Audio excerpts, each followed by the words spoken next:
Today, I want to talk about something that might trigger some of you: the limitations of the adult children of alcoholics and dysfunctional families 12-step program. Now, before I dive in, let me be clear. I truly believe that the 12 steps have been a savior for so many people out there. They are a fantastic first step because they offer you two things. They offer you the first thing of helping you build your awareness around how having an alcoholic parent has impacted you. But the second thing is helps you find a community of people who have experienced similar things as you. Because we all know, as children of alcoholics, a big part of this journey is feeling so misunderstood and alone in your pain. And finding a tribe of people who get it is just so healing. But from my own personal experience and from years of supporting others on this journey, I do also see some limitations. And I believe with a few pretty small tweaks, this 12-step program can be even more empowering and inclusive for adult children of alcoholics. For those of you who are new here, I'm Corey. I'm a trauma-informed mind-body practitioner, and I work with adult children of alcoholics to help them move out of survival and into safety. Now, I know some of you and a lot of my subscribers on this channel are part of the ACA 12-step program right now. And I truly respect that. And this is not me telling you to stop working the steps. This is just my simple feedback and observations. So I would love you to keep an open mind for the next few minutes. So for me, there are a few limitations, and the first one being the widely used word God. Now, even though the ACA 12-step program is not a religious program, it's a spiritual one, they specify that throughout the program, there is a huge reference to God throughout the 12 steps. And for me personally, that caused me to really disconnect with the steps because I don't believe in God. I believe that there is a higher power out there. So I definitely lean more onto the spiritual aspect of things. But using the word God so heavily throughout the 12 steps, really, it made me roll my eyes. I'm going to be completely honest at a few of them and just being like, oh, like this means nothing to me. And so for people like myself who do not resonate with the word God, it can feel like a barrier to feeling connected to the steps. And I feel like you do need to feel a connection and feel aligned to the 12 steps if you are going to be spending a period of time working through them.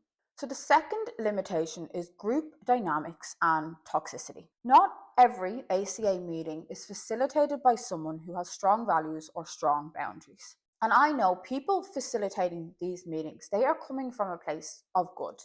They are coming from a place of wanting to do well and help people. I get that. But it still doesn't mean that they're not coming from a place of unhealed wounds. And what this can do is this can become an incubator for toxicity. And the environment and the vibe of the group can really become one of a victim mentality and not one of an empowering mindset. And I've seen firsthand that in these meetings, they can become a little bit of a blame game. A little bit of, I want to blame everyone else for my problems. And I'm going to annoy some of you by saying this, and feel sorry for myself instead of figuring out what I can do to move forward. And look, as children of alcoholics, okay, we have someone to blame for our pain, our parent. We do, okay? But that doesn't serve you. It doesn't serve anyone in moving forward. And there is a period of your journey where you do need to blame and you do need to vent your frustration about how much they've hurt you and all of the bad, really shit things that they've done in the past. But that can't continue for you to be able to move forward for a fresh start. You can't bring that blame, that victim mentality forward with you. So I'm very all for having a rant, giving out, getting it off your chest, saying what you need to say. Your parent was this, your parent was that. I get it. But then that has to be left at the front door at some stage of the journey for you to be able to move forward. And what I find is these meetings, depending on who they're facilitated by and where that person is on their journey, can just be a breeding ground for the victim mentality and blame. So the third limitation, and again, this is probably the biggest one for me, is not having a focus on the body. And if you've followed me for a while or you've been watching my videos, you know I'm always coming back and mentioning about how the body, so how the survival response is controlling us in adulthood. And that's because the root cause of why we are all here, of why we're all wanting to heal, we're on this journey, why you're watching these videos, why you're attending the meetings and doing the 12 steps in the first place, is the fact that your body was constantly triggered into survival response by having an alcoholic parent. So, yes, your parents drinking is the root cause, okay? But what did your parents drinking cause in you? Because that is the root cause of what is going on within you. So your parents drinking looks so different for all of us. So different. Some had a really traumatic, a lot of violence. Some may not have had so much trauma or so much violence, but maybe been like a lot of emotional or verbal abuse. Some people may not have had that, but have had to witness their parent drinking to excess, or maybe embarrassing them from time to time, or being worried about their parents' health. So yes, the drinking does not look the same for all of us. It's very different. But what has been triggered in all of us is the same, and that is the survival response. And this has shaped our nervous system, our coping mechanisms, and how we are showing up in life. And for me, the 12-step program, so the steps and the meetings, they don't address this. And this is a massive missing piece. And the fourth limitation would be just the lack of structure on how to actually move forward with your life. The steps build fantastic awareness, and awareness is the first step on your healing journey. Like, awareness is the key to freedom, and I say that all the time. So the fact that the steps help you build that awareness is absolutely fantastic. But it comes to a point where you need to do something with that awareness to change your life, to change yourself, to change your behavior, to change your habits. You need to put action into place. So awareness needs to be followed up with action at some point if you do want to move forward. And I don't feel that the steps or the meetings give you the structure to do that. So it can actually feel like you're spending a lot of time going around and around in circles on your journey instead of moving forward. And this is why people can find themselves in these meetings for years and years, and not feeling like they're actually making genuine change. They're feeling like they're getting to talk about it and they're working the steps. So it's kind of like that mental masturbation where you think about your to-do list, or you think about all the things that you need to do, and it kind of makes you feel like you've done them. You feel a little bit of achievement.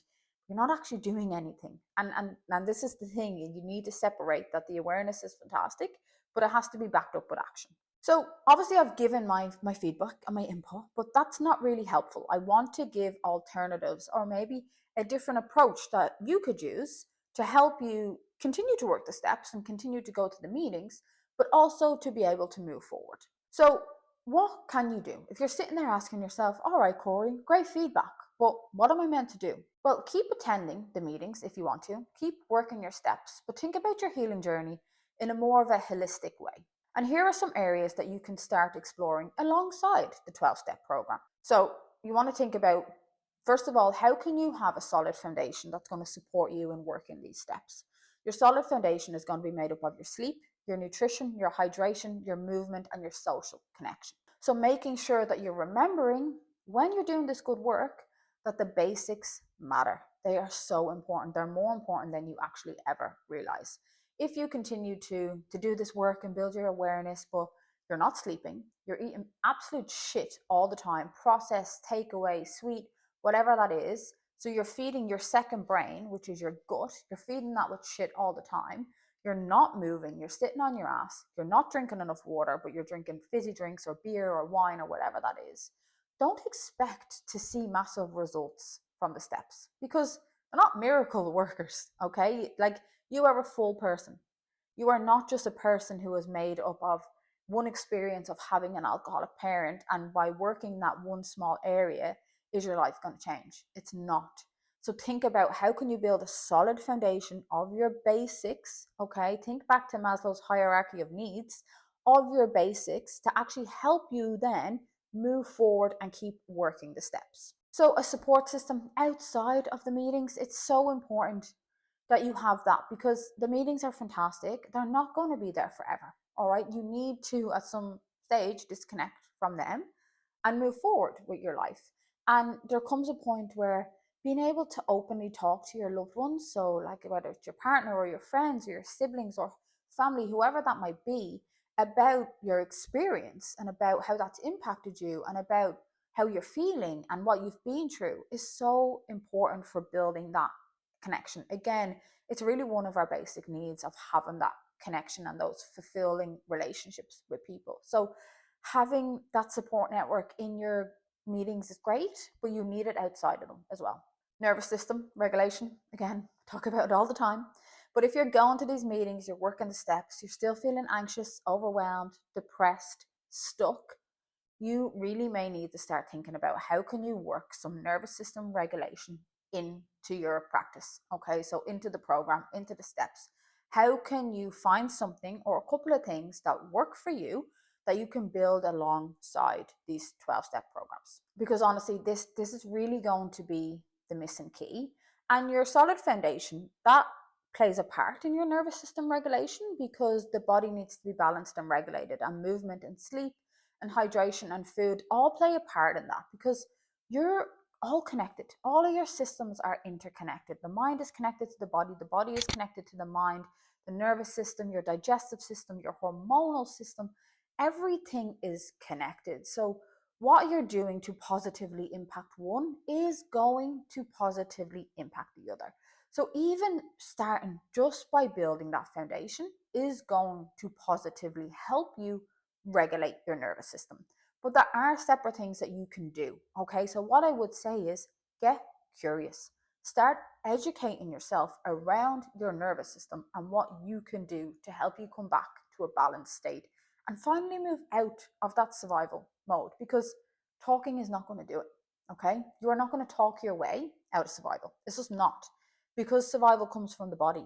It's a body led journey. So if you think you're going to go to these meetings and talk your way out of it, that's not going to happen. It's a part of it, it's not the full picture. You need to bring the body along. So how are you going to do that?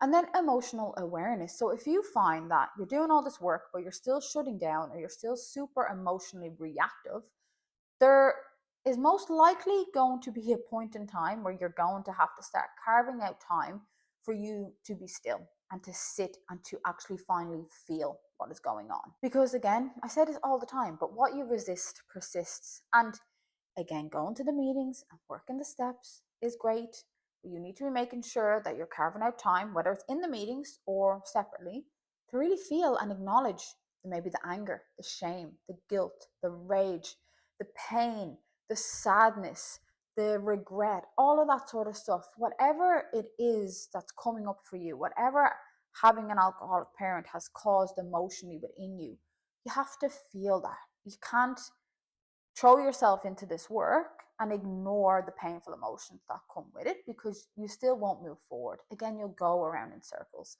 You have to feel to heal. And that sounds so cliche, but you do. You cannot move forward without acknowledging what is going on within. The easiest way to do that is to cultivate a practice of stillness. Sitting there, closing your eyes, and just allowing yourself to really tune in and understand, like, what am I feeling? Sometimes we don't even know. We can't even articulate what we're feeling because we don't have the vocabulary or we've never been shown how to do that. So it's so important that you learn as an adult now on your healing journey to do that. So you might be sitting there wondering, who are you to critique this program that's been around since 1978? And look, I get it, okay? It's not the first time I've been asked that question. I have been asked that question multiple times. Who do I think I am giving advice and guidance as someone who is young and doesn't have life experience? But I'm 33. I am not a spring chicken anymore. And I've had an alcoholic parent my whole life. So that 33 years of life experience has pretty much made me an expert in this topic. And also, not just being someone who has experienced the pain and everything that you have experienced, I've also spent 10 years on my own healing journey, doing and practicing many different things that haven't helped and that have really helped. So anything I'm telling you or anything I'm guiding you or advising you on is because it's worked for me and it's worked for many of my clients in the past. So I'm not just sprouting this information because I want to diss the program, because that's not what it's about. On top of that, I have spent years studying as a mind body practitioner with a trauma informed approach on top of that. So I am really aware of how powerful the body is on your healing journey. I am really aware of how powerful that mind-body connection is. So, as I said, my judgment is not coming from a bad place or wanting to diss the program. It's coming from lived experience and also education.